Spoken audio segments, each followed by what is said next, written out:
د زړه د تنګون د رفع کولو دپاره قرآني نسخه ده.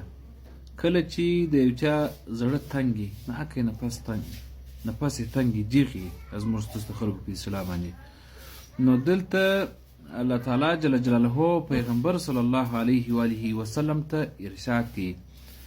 نو د زړه د تنګۍ دپاره باید لنډ درته ووایم، 2 رکعته لمونځ وکړه، بیا سبحان الله سبحان الله څومره چې په وس پرای ووایې، ځکه دلته پوره تعداد نه دی ویل چې څونه باید وویل سي.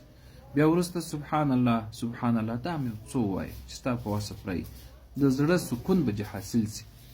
ځکه الله تعالی جل جلاله دلته په قرآن کریم کې پیغمبر صلی الله علیه وسلم ته فرمایي: ولقد نعلم انك يضيق صدرك بما يقولون فسبح بحمد ربك وكن من الساجدين واعبد ربك حتى يأتيك اليقين.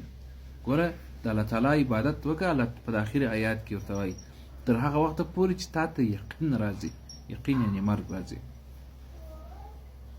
او یقینا موږ ته معلومه ده چې ای نبی صلی الله علیه وسلم بېشکه ستاسې نه تنګېږي، نفس چې تنګېږي په هغو خبرو چې دوی یې وایي، یعنې د کافران یې وایي.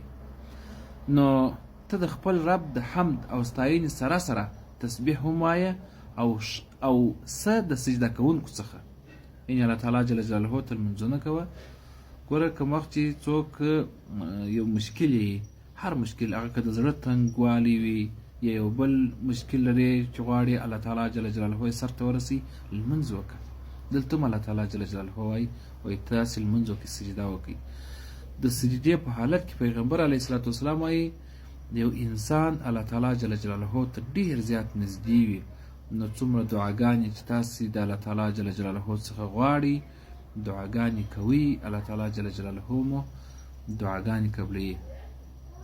نو دلته هم الله تعالی وایي نو ته د خپل رب د حمد ستاینې سره سره تسبیح وایه او څه د سجده کوونکو څخه سجده وکړه، یعنې لمونځ راته وکړه، او د خپل رب عبادت وکړه تر هغه پورې چې تا ته یقین یعنې مرګ راځي.